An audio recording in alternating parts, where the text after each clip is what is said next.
Et salut tout le monde, c'est Zozo. Alors aujourd'hui, on est là pour une nouvelle vidéo Harry Potter. Donc comme vous l'avez lu dans le titre, sans doute, nous allons faire un top 10 des méchants les plus détestés de Harry Potter. Commençons tout de suite. Numéro 10. Quirinus Quirrell. Donc petite parenthèse, je pense que nous ne sommes pas les seuls à le détester.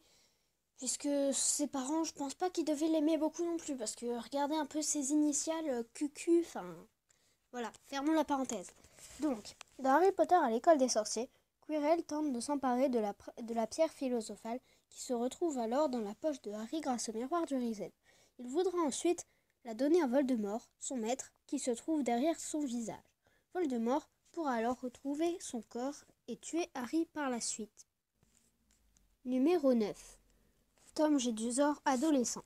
Dans Harry Potter et la Chambre des Secrets, Voldemort, ou Tom Jedusor, tente de tuer Harry par autre manière que partager son corps à quelqu'un d'autre. Alors, il revient sous forme de souvenir et oblige Ginny Weasley à ouvrir la Chambre des Secrets pour que Harry vienne la chercher par la suite. Alors Voldemort pourra le tuer par la suite à l'aide de son basilic, son serpent géant.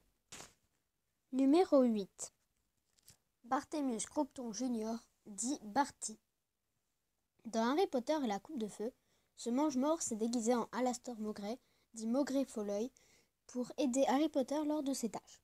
Il transformera alors le trophée des 3 sorciers en porte-loin qui le guidera vers Queue de Verre. Celui-ci pourra alors faire venir Voldemort à l'aide du sang de Harry. Au tout début du film, Barty Cropton Jr. aurait fait apparaître la marque des ténèbres. Numéro 7. Narcissa Malfoy. Cette femme était au départ Narcissa Black, cousine de Sirius Black. Elle a ensuite épousé Lucius Malfoy qui leur a donné un enfant, Drago. C'est elle aussi une mange-mort.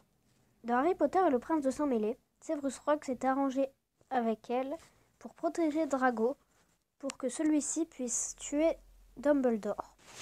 Numéro 6. Lucius Malfoy. Nous sommes encore retombés sur un mange-mort. Comme je vous l'ai dit avant, il a épousé Narcissa Black. Dans Harry Potter et la Chambre des Secrets, il profite de sa rencontre avec Harry pour glisser le journal intime de Tom Jedusor dans le sac de Ginny afin de détruire la carrière d'Arthur Weasley. Il possède un elfe de maison nommé Dobby. Numéro 5. Drago Malfoy. Encore un Malfoy, qui veut dire encore un mange-mort. Il est devenu mange-mort en 6e année dans Harry Potter et le prince de Sang-Mêlé. Mais il ne sait pas vraiment s'il doit choisir le côté de Harry ou de Voldemort. Il n'aime pas Harry et fait tout pour lui causer des ennuis. Il se moque de Harry et de tous ceux que celui aime bien. Il se moque de la pauvreté des Weasley, de la façon dont Lupin s'habille, etc. Il est toujours d'accord avec son père et il est toujours accompagné de ses fidèles compagnons, Vincent Crabbe et Gregory Goyle. Numéro 4. Peter Pettigrew, le serviteur de Voldemort.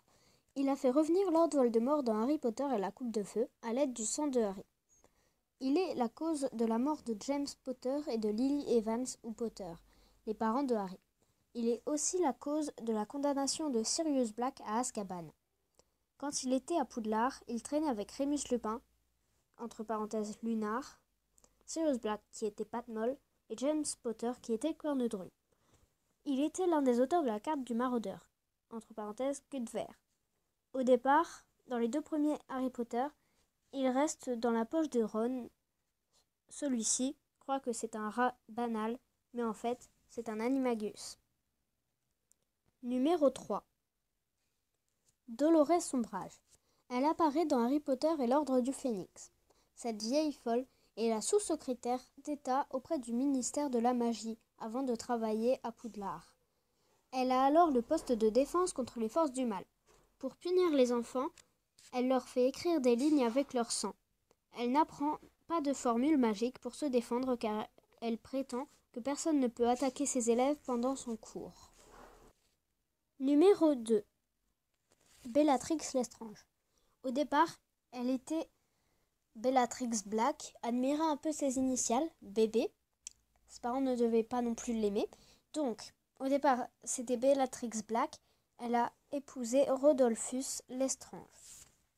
Donc, c'est une mange-mort. C'est l'une des plus fidèles de Voldemort. Elle a torturé Frank Londubat et Alice Londubat, les parents de Neville, et a été envoyée à Azkaban pour ça. Mais elle s'en est échappée plus tard. C'est la cousine de Sirius Black. Elle a brûlé le terrier, la maison des Weasley et la cabane de Hagrid. Numéro 1, je pense que vous l'avez tous deviné. Voldemort, bien sûr, l'ennemi juré de Harry. Cet homme n'arrive même pas à tuer Harry en 7 ans. Un jeune gamin de 11 ans, il n'arrive même pas à le tuer quand même. Donc voilà, c'est la fin de cette vidéo. J'espère qu'elle vous aura plu. Mettez un pouce bleu, abonnez-vous, c'est tout ce que j'ai à vous dire. Dans ce cas, à bientôt.